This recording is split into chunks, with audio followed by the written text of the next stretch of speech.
Mark Anderson নামের এই ব্যক্তি সমুদ্রের গভীরে ডাইভিং করার সময় এমন এক অদ্ভুত ঘটনার সাক্ষী হয় যা সে কোনোদিনও কল্পনা করতে পারেনি। অ্যান্ডারসনের প্রায় 10 বছরের সমুদ্রের গভীরে ডাইভিং করার এক্সপিরিয়েন্স রয়েছে। সমুদ্রের অসংখ্য ছোট থেকে বড় প্রাণীদের ছবি তার ক্যামেরায় বন্দী করা আছে, কিন্তু তার কোনো ধারণাই ছিল না যে 9 সেপ্টেম্বরে ওই দিনটায় সে এমন এক ভয়ানক ঘটনার মুখোমুখি হতে চলেছে যা তার জীবনকে চিরতরে বদলে দেবে। মার্ক অ্যান্ডারসন প্রতিদিনের মতোই ব্রিটিশ কলম্বিয়ার উপকূল থেকে 200 মাইল দূরে সমুদ্রে ডাইভিং করার উদ্দেশ্যে রওনা হয়। সেদিন সমুদ্রের জল অনেক ক্লিয়ার আর শান্ত ছিল, যদিও জল অনেক ঠান্ডা ছিল, প্রায় 12 ডিগ্রি সেলসিয়াস। মার্ক ধীরে ধীরে সমুদ্রের গভীরে নামতে থাকে।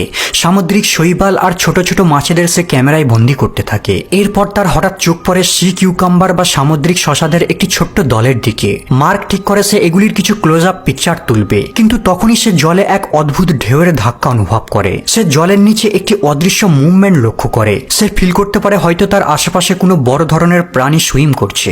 মার্ক মনে করেছিল হয়তো এটা কোনো সিল কিংবা ছোট অর্কা হবে, কারণ ডাইভারদের কাছে এগুলি ছিল কমন দেখা প্রাণী। কিন্তু যখন সে সামনের দিকে আগিয়ে যায়, সে যা দেখে কয়েক সেকেন্ডের জন্য ভয়ে ওই ঠান্ডা জলে জমে গিয়েছিল একটি হামব্যাক হোয়েলের বাচ্চা, যার সাইজ হবে 4 মিটার লম্বা। মার্কের কিছু মিটার দূরত্বেই সুইমিং করছে।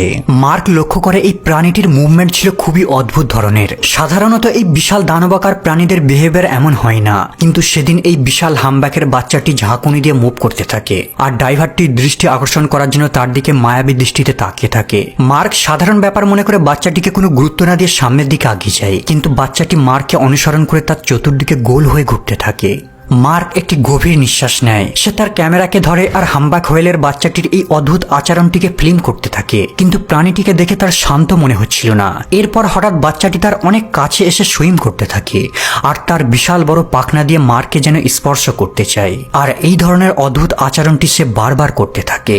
আর বাচ্চাটির এমন আচরণ দেখে হঠাৎ মার্ক উপলব্ধি করতে পারে বাচ্চাটি যেন তাকে কিছু বলার চেষ্টা করছে, কারণ তার 10 বছরের ডাইভিং এর অভিজ্ঞতায় প্রাণীদের এমন অদ্ভুত আচরণ সে কখনোই দেখেনি। প্রায় 7 থেকে 8 বার মার্কের চতুর্দিকে গোল হয়ে চক্কর দেবার পর হঠাৎ বাচ্চাটি ইচ্ছাকৃতভাবেই তার দিক পরিবর্তন করে ফেলে আর 20 মিটার দূরে গিয়ে থেমে যায়। এরপর সে মার্কের দিকে ঘুরে তাকিয়ে থাকে, যেন মার্ক তার দিকে আগিয়ে আসছে কিনা তা চেক করছে।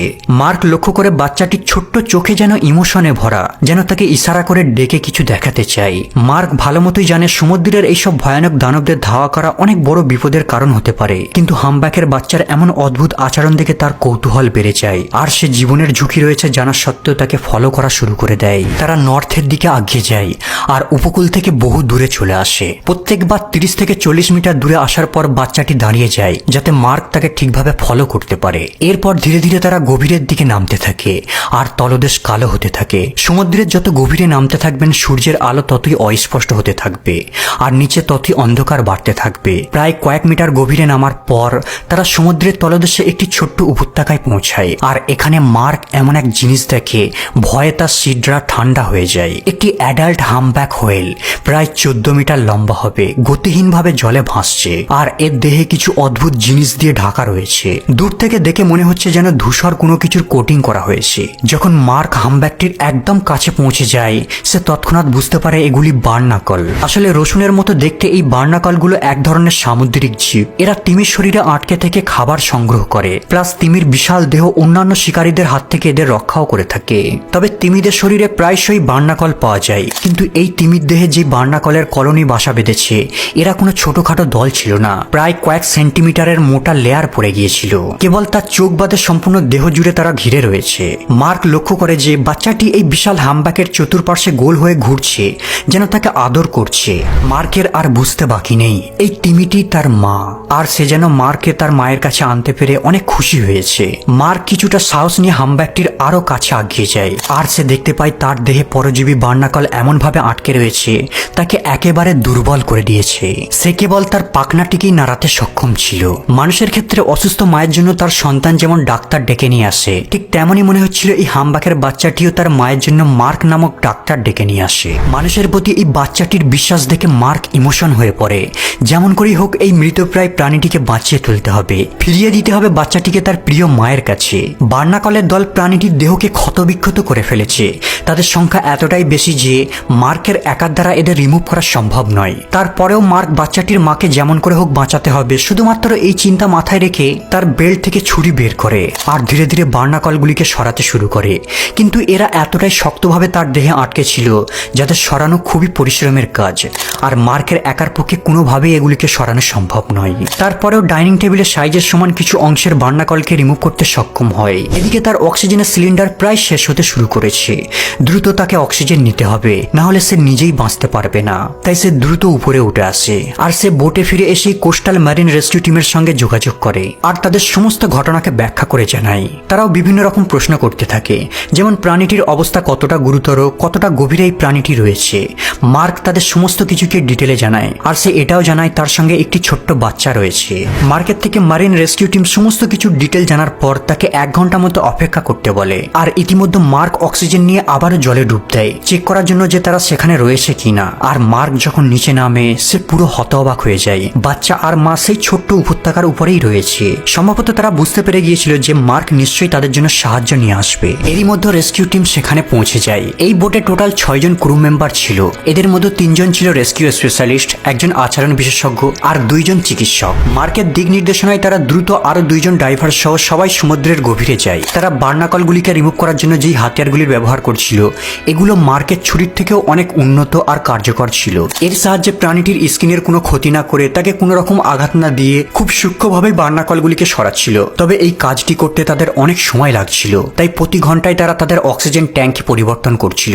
যখন বার্নাকলদের সম্পূর্ণরূপে সরিয়ে ফেলা হয় এরপর ডাক্তাররা প্রাণীটিকে বিভিন্নভাবে পরীক্ষা করে আর তারা জানতে পারে এর পেটের ভিতর অদ্ভুত কিছু জিনিস রয়েছে। তারা সিদ্ধান্ত নেয় যত দ্রুত সম্ভব প্রাণীটিকে এমার্জেন্সি অপারেশন করতে হবে। তিমিটিকে অপারেশনের জন্য টাগবোটের সাহায্যে একটি সামুদ্রিক পুনর্বাসন সেন্টারে নিয়ে আসে। তাদের কাছে এটা ছিল খুবই ঝুঁকিপূর্ণ অপারেশন, কারণ তিমিটি ছিল খুবই দুর্বল, এতটাই দুর্বল হয়তো মারাও যেতে পারে। যখন তিমিটিকে ইনফ্লেটেবল র্যাফট আর টাগবোটে করে তীরের দিকে নিয়ে আসা হচ্ছিল তার বাচ্চাটিও 1 মিটার দূরত্ব থেকে তার মাকে ফলো করতে থাকে। যখন পুনর্বাসন সেন্টারে ডাক্তাররা তিমিটির অপারেশন শুরু করে তারা তিমিটির পেট থেকে এমন এক জিনিস বের করে যা দেখে সেখানে থাকা সকলেই চমকে ওঠে। একটি বড় বিষাক্ত কেমিক্যাল দিয়ে ভরা ইন্ডাস্ট্রিয়াল ফিশিং নেট তিমিটির পেট থেকে বের করা হয়। যখন তারা ল্যাবে এই ফিশিং নেটটিকে পরীক্ষা করে তারা জানতে পারে এই নেটটিকে ট্রিবিউটাইলটিন নামের এক ডেঞ্জারাস কেমিক্যাল দিয়ে কোটিং করা হয়েছিল। যখন তিমিটি এই নেটটিকে গিলে নেয় এই কেমিক্যালটি তার পাকস্থলীর অ্যাসিডে দ্রবীভূত হতে শুরু করে আর বিষটি তার রক্তের মাধ্যমে ছড়িয়ে সমস্ত শরীরকে বিষিয়ে তোলে আর ধীরে ধীরে তার সমস্ত অর্গানকে নষ্ট করতে থাকে, যাকে বলা হয় স্লো পয়জন। একবার কল্পনা করে দেখুন আপনার পরিত্যক্ত জিনিসকে যেখানে সেখানে ফেলার কারণে অবুঝ প্রাণীদের কতটা ভয়ানকভাবে মৃত্যু হতে পারে। 2000 সালে এই কেমিক্যাল দিয়ে তৈরি করা নেটের উপর ব্যান লাগানোর পরেও এখনো কিছু মানুষ এর সাহায্যে ফিশিং করে যাচ্ছে। ইতিমধ্যে তার লিভার সাধারণের চেয়ে অনেক বড় হয়ে গিয়েছে, টিস্যুতে প্রদাহ দেখা দিয়েছে। এছাড়াও তার কিডনির অবস্থা খুবই খারাপ, প্লাস তার রোগ প্রতিরোধের ক্ষমতাও অনেক কমে গেছে। আর তার উপর বার্নাকলের দল তার দেহকে ইনফেকশন করে তুলেছে। কিন্তু তারপরেও এই কঠিন পরিস্থিতির মধ্যে লড়াই করে সে বেঁচে রয়েছে, এটাই ডাক্তারদের কাছে সব থেকে বেশি অবাক করেছিল। হয়তো সে তার বাচ্চাটির জন্যই বেঁচে থাকার জন্য লড়াই করছিল। যদিও বাচ্চাটি ছিল খুবই বুদ্ধিমান আর সাহসী, তাই তো সে জীবনের পরোয়া না করেও মানুষের কাছে সাহায্য ভিক্ষা চাইতে এসেছিল। কারণ এমনও অনেক মানুষ রয়েছে যারা তাদের বিপজ্জনক দানব মনে করে মেরেও ফেলতে পারত। পর্যাপ্ত চিকিৎসা করার পর ডাক্তাররা তাকে পরবর্তী 3 সপ্তাহের জন্য একটি রিকভারি পুলে রেখে দেয়। আর এখানে মার্ক তাকে প্রতিদিন দেখতে আসতো। ধীরে ধীরে বিষক্রিয়ার মাত্রা কমতে থাকে, তার রক্ত চলাচল স্বাভাবিক হতে থাকে, রোগ প্রতিরোধের ক্ষমতা বাড়তে থাকে। আর একটা সময় এই অসহায় তিমিটি সম্পূর্ণরূপে সুস্থ হয়ে ওঠে। এরপর তাকে সমুদ্রে নিয়ে গিয়ে মুক্ত করে দেওয়া হয়। বন্ধুরা একবার চিন্তা করে দেখুন, বাচ্চাটি যদি মার্কের কাছে সাহায্যের জন্য না আগিয়ে আসতো তাহলে আমরা কখনোই জানতে পারতাম না যে তার মা এতটা বিপদের মধ্যে রয়েছে। শেষ পর্যন্ত মার্কের সাহসিকতার কারণে তার মা আবারও নতুন করে জীবন ফিরে পায়।